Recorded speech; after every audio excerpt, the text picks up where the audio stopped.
The champagne flute felt cold and alien in Alara Vance's hand.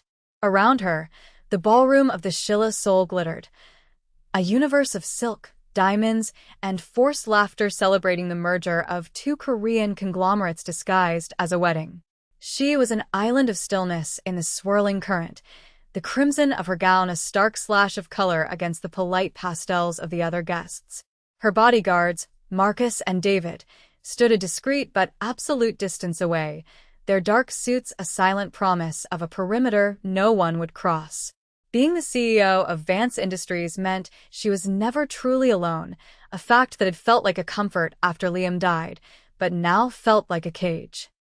She was watching the bride and groom, a pair of strangers whose union was a footnote in a stock market report, when she felt a shift in the room's atmosphere. It was subtle, a change in barometric pressure that only predators and prey ever notice.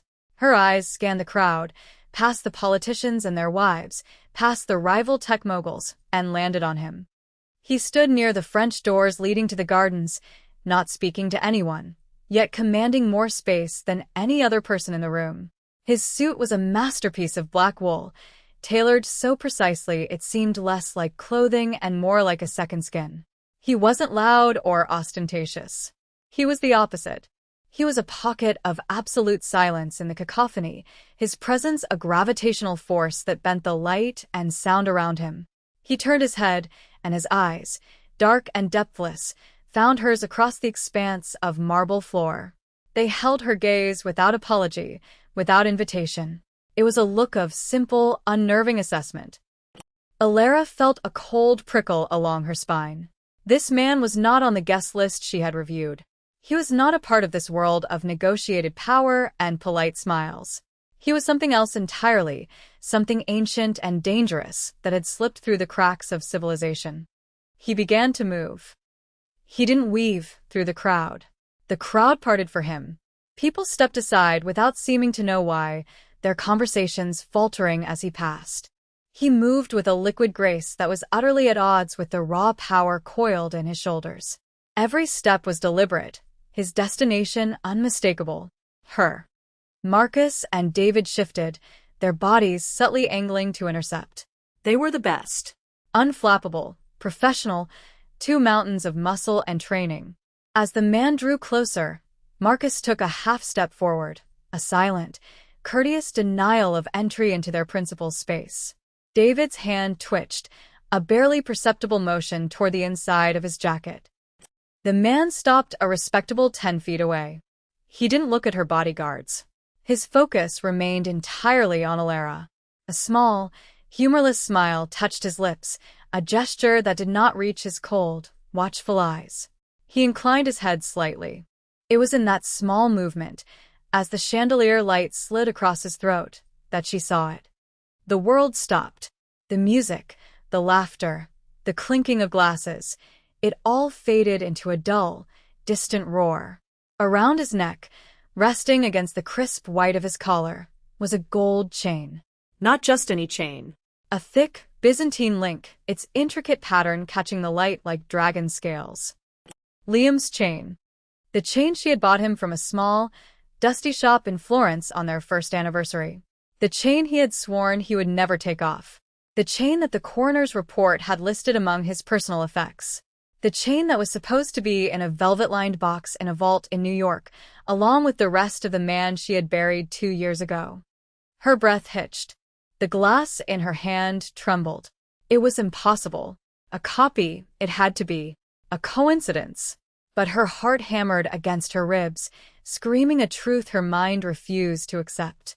She knew the exact weight of it, the way one of the links was ever so slightly flattened on the edge from when he dropped it once. From across the room, she could almost see the imperfection. The man started to turn away, accepting the silent refusal of her security. Panic, cold and sharp, pierced through Alara's shock. She couldn't let him leave. She couldn't live another second without knowing. Her voice, when it came out, was a low command, slicing through the air with the authority she used to command boardrooms. Wait. Marcus and David glanced back at her, their expressions questioning. Let him pass, she ordered, her gaze locked on the stranger. The the stranger with her dead husband's ghost around his neck. He turned back slowly, a flicker of something unreadable in his eyes. For the first time that night, Alara Vance felt utterly, terrifyingly out of her depth. And she walked toward it anyway. He closed the distance between them, stopping just beyond arm's reach. The air thickened, charged with a tension that had nothing to do with the polite society surrounding them. Close up, he was even more imposing. His features were sharp, carved from unforgiving stone, and a faint scar cut through his left eyebrow, a tiny flaw in an otherwise perfect, dangerous mask. He smelled of cedar and something else, something like cold night air and smoke. "Kwon Jinwoo," he said. His voice was a low rumble, smooth and deep, a sound that seemed to vibrate in her bones. It wasn't a question or an introduction. It was a statement. "Alara Vance," she replied, her own voice betraying none of the chaos storming inside her. She met his gaze, refusing to be the first to look away. She would not show weakness. Not here. Not in front of him. "I am aware," he said. Vance Industries' recent acquisition of Omnicore was digressive. Impressive. He was testing her, speaking the language of her world, but it felt like an ill-fitting costume. This man didn't care about acquisitions or stock prices. He dealt in a different currency. She played along, her mind racing, trying to formulate a plan, a way to isolate him, to get the answer she desperately needed. "We don't believe in half measures," she said, her tone cool and professional. "A philosophy I can appreciate," he murmured, his eyes dropping for a fraction of a second to the pulse hammering at the base of her throat before returning to her face. He saw it. He knew he had unsettled her. She needed to control this encounter. "The gardens are less crowded," she said, gesturing toward the doors he'd been standing near. It was a risk, leaving the relative safety of the crowded room, but it was one she had to take. She needed answers more than she needed air. He gave a slight, formal bow of his head. "Lead the way." She turned, giving Marcus and David a look that told them to stay put but stay close. They didn't like it. She could feel their disapproval like a physical weight on her back as she walked away, this dangerous stranger following a step behind her. The cool night air of the garden was a relief against her flushed skin. The city of souls sprawled below them, a breathtaking tapestry of light and shadow. They stopped at a stone balustrade overlooking the view. For a moment, neither of them spoke. The silence between them was not empty. It was heavy with unspoken questions and hidden threats. Alara turned to face him, dispensing with all pretense. Her heart was a cold, hard knot in her chest. "The chain," she said, her voice quiet but firm. "Around your neck. Where did you get it?" Kwon Jinwoo's expression did not change. He reached up, his long, elegant fingers brushing against the heavy gold links. The gesture was casual, proprietary. It was a claim. "An interesting piece, isn't it?" he said, his voice maddeningly calm. It was payment for a debt. From a man who had a habit of making promises he could not keep. "What man?" she pressed, the words tight in her throat. He looked out over the city, a flicker of something dark and old in his eyes. "In my world, Mr. Kwon is a title. In yours, a name. But in both, loyalty is the only currency with any real value. Trust, once broken, can never be reforged. I learned that lesson from a man I considered a brother. He sold information to my rivals, a betrayal that cost me a great deal. It cost him more. This chain," he finally looked back at her, his gaze pinning her in place, "is a reminder that all debts are eventually paid, one way or another." His story was a warning, a piece of his bloody history offered up as a deflection. He was talking about betrayal, about a trusted colleague who had turned on him, but every word felt like a stone being laid on her husband's grave. A sharp crack echoed from the street below. It sounded like a car backfiring, but Jinwoo reacted with inhuman speed. In one fluid motion, he closed the distance between them, his hand gripping her arm, pulling her away from the railing. He spun her around, pressing her back against the cold stone of the building, his body a solid, warm shield in front of hers. Stay down, he hissed, his voice a low command right next to her ear. His breath was warm against her skin. Another crack, louder this time, and the sound of stone chipping just inches from where her head had been. It wasn't a car. It was a gunshot. The danger wasn't a story from his past. It was here, now, sharp and lethal. They were plastered together in the shadows of an alcove, his entire body covering hers. She could feel the hard planes of his chest against her back, the steady, unhurried beat of his heart. The scent of cedar and smoke was overwhelming, intoxicating. In the terrifying intimacy of the moment, she was acutely aware of the sheer physical power he possessed, held in perfect, deliberate control. Her own body was rigid with shock and adrenaline. She had chosen to come out here. She had walked willingly into his world, and his world was trying to kill them both. Shadows detached themselves from the darkness of the garden. Two of his men, dressed in the same impeccable black suits, materialized with guns in their hands, their movements silent and efficient. They fanned out, securing the perimeter, their eyes scanning the street below. One of them spoke into his wrist, his voice a low, urgent stream of Korean. Jin-woo didn't move. He kept her pinned against the wall, a human shield, until one of his men gave a sharp, clipped nod. Only then did he relax his posture, stepping back, putting a sliver of space between them. The sudden absence of his warmth left her feeling cold and exposed. "You can't leave," he stated, his voice devoid of any emotion. It wasn't a request. "I have my own security," she shot back, her own voice sharper than she intended. "They are good at protecting a CEO from paparazzi and corporate rivals," he said, his gaze dismissive. "They are not equipped for this. You were seen with me. You were standing next to me when the attempt was made. To my enemies, you are now a liability. Or leverage." The cold reality of his words washed over her. He was right. In the space of 10 minutes, she had gone from a guest at a wedding to a target in a war she didn't understand. His men flanked them now, escorting them back through a private entrance, away from the glittering ballroom and its oblivious occupants. The transition was jarring.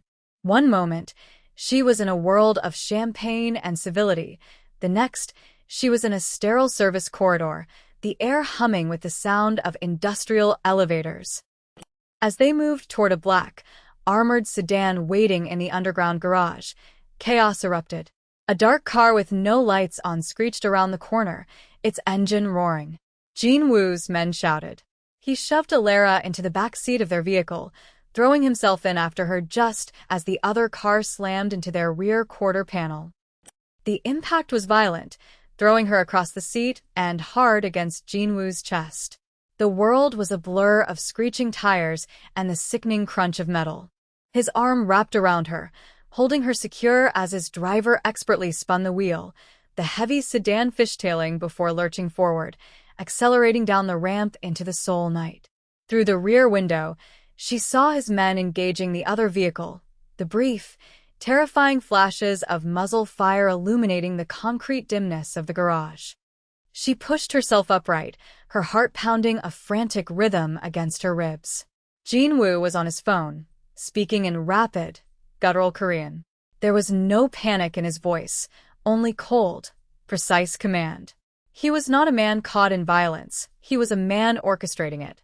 In that moment, seeing the lethal focus in his eyes, she understood.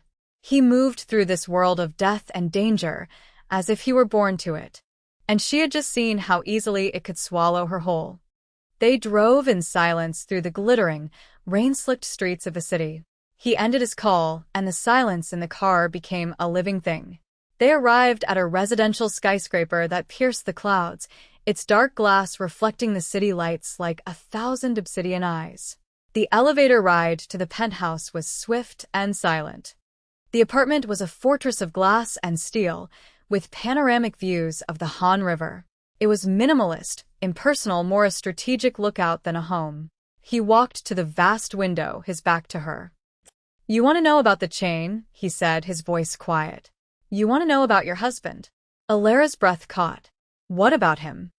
He turned to face her, his expression unreadable. Your husband, Liam Vance, is not dead. The floor fell away. The air rushed from her lungs. The immaculately constructed world she had lived in for the past 2 years shattered into a million pieces. The grief, the mourning, the lonely nights, all of it built on a lie. A lie told by the man she had loved. He owed my organization a significant amount of money, Jin-woo continued, his voice relentless. And something far more valuable. He stole proprietary data, logistics routes, the names of my key people in the West. He faked his death to disappear, to sell that information to my rivals, the Choi clan. Rage, pure and glacial, replaced the shock. It was a cold, clarifying fury. Liam hadn't died. He had abandoned her. He had used her grief as a cover for his escape. The chain was collateral, Jin-woo said, his eyes watching her every reaction. A down payment on a debt he never intended to honor. Allure stood frozen, the pieces of her life rearranging themselves into a new, hideous picture. Liam wasn't the brilliant, loving man she had married and mourned. He was a thief, a traitor, a coward. I want to find him, she said, her voice low and brittle with fury. I intend to, Jin-woo replied. No, she said, stepping forward, her eyes locking with his. I will help you. I know his habits, his passwords, the way he thinks. I have resources you don't. My company's data analysis capabilities are second to none. I will use them. And in return, when you find him, I want to be in the room. She was crossing a line, she knew it, offering the assets of her legitimate, multi-billion-dollar corporation to a man who was, by any definition, a crime lord. But the principles that had guided her life felt like a distant memory. All that mattered was the cold, hard need for a reckoning. A slow, dangerous smile touched Jin-woo's lips. It was the first real smile she had seen from him, and it was terrifying. A mutually beneficial arrangement, he said. The days that followed bled into one another. The penthouse became their command center. Allure worked relentlessly, fueled by coffee and a burning rage. She and her team in New York, under the guise of a security audit, began to sift through terabytes of data, hunting for the digital ghost of Liam Vance. She worked alongside Jin-woo, the two of them falling into an easy, intense rhythm. The proximity was a constant, low-grade hum of awareness. She learned the sound of his footsteps on the marble floor, the scent of his cologne, the way he would go utterly still when concentrating. One night, they were hunched over a laptop, tracing a series of encrypted financial transactions. He was so close she could feel the heat radiating from his body. He looked at her, his gaze intense. You are not like him, he said, the words coming out of nowhere. His voice was quiet. You look at a debt and see an obligation. He looked at it and saw an opportunity. It wasn't a compliment. It was an observation, a clinical assessment, but it landed with the weight of something far more intimate. It was an acknowledgement that he saw her, truly saw her, in a way she hadn't felt seen in years. The confession slipped from her lips before she could stop it. I told myself this was about finding him, she said, not looking up from the screen. But that's not the only reason I'm still here. The silence that followed was charged, dangerous. He didn't reply, but she felt his gaze on her, heavy and searching. The unspoken truth of her words hung between them, a fragile, explosive thing. The next morning, her phone buzzed with a message from an unknown number. She opened it. It was a high-resolution photograph of the Vance Industries building in New York, taken from a hotel room across the street. Beneath it was a simple, chilling caption. We know where you sleep. The Choi clan. They knew who she was. They knew she was with Jin-woo. The threat was no longer just about him. They had made it about her. She showed the phone to Jin-woo. His face became a mask of cold fury. The temperature in the room seemed to drop 10 degrees. He took the phone from her hand, his knuckles white.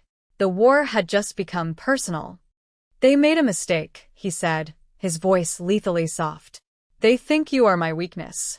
They are about to learn you are my strength. Using Allure's data analysis, they found him. Liam was liquidating the last of his stolen assets, preparing to flee the country for good from a private airfield outside Incheon. Jinwoo's plan was surgical and swift: a small team to intercept, retrieve the data drives, and capture Liam.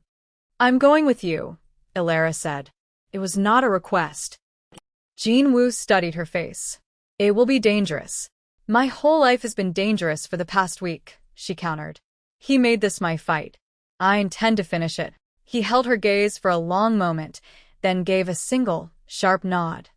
The airfield was a desolate place, smelling of jet fuel and rain. The night was dark, the air heavy. They moved into position in the shadows of a hangar, watching the small private jet being prepped on the tarmac. Everything went wrong at once.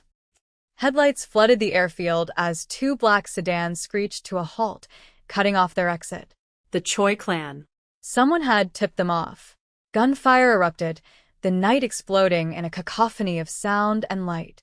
Jinwoo's men were disciplined, returning fire with deadly precision, but they were outnumbered.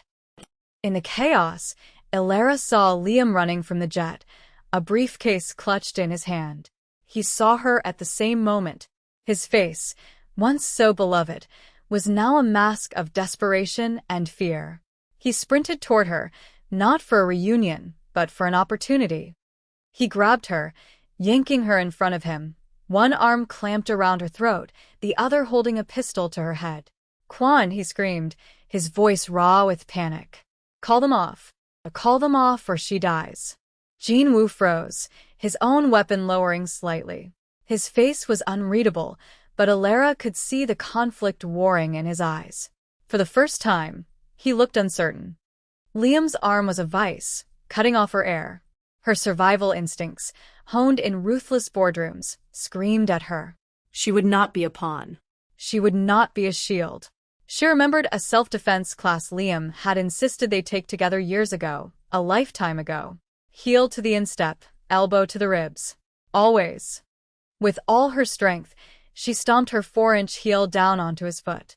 He roared in pain, his grip momentarily loosening. It was all she needed. She drove her elbow back, hard, into his solar plexus. The air whooshed out of him, and his arm fell away. She dropped to the ground, scrambling clear just as Jinwoo fired. The shot was perfect, precise, hitting the gun in Liam's hand and sending it skittering across the wet tarmac. The Choi clan's attack faltered, and within minutes, Jinwoo's men had subdued them. Silence descended on the airfield, broken only by the sound of rain and the groans of the wounded.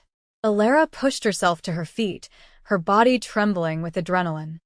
Jinwoo walked toward her, his eyes bypassing the captured, pathetic form of her husband to focus solely on her.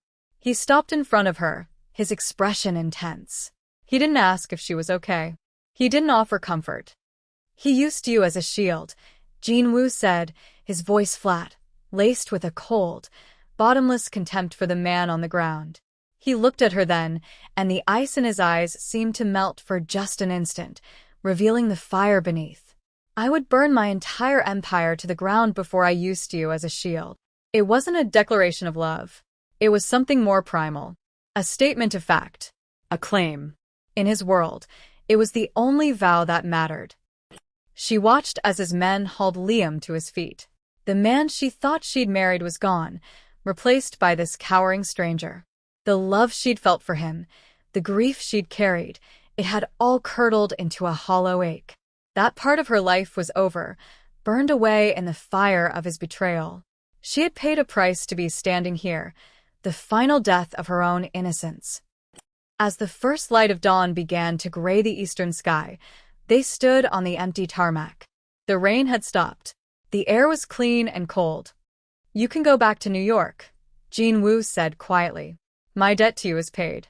I will ensure your safety from a distance. No one will ever touch you." He was offering her an exit, an escape back to her old life. "Or," he said, his voice dropping lower, "you can stay." He held out his hand. Lying on his palm, gleaming in the pale morning light, was the Byzantine gold chain. Liam's chain, her chain. She looked from the heavy gold to his dark, unreadable eyes.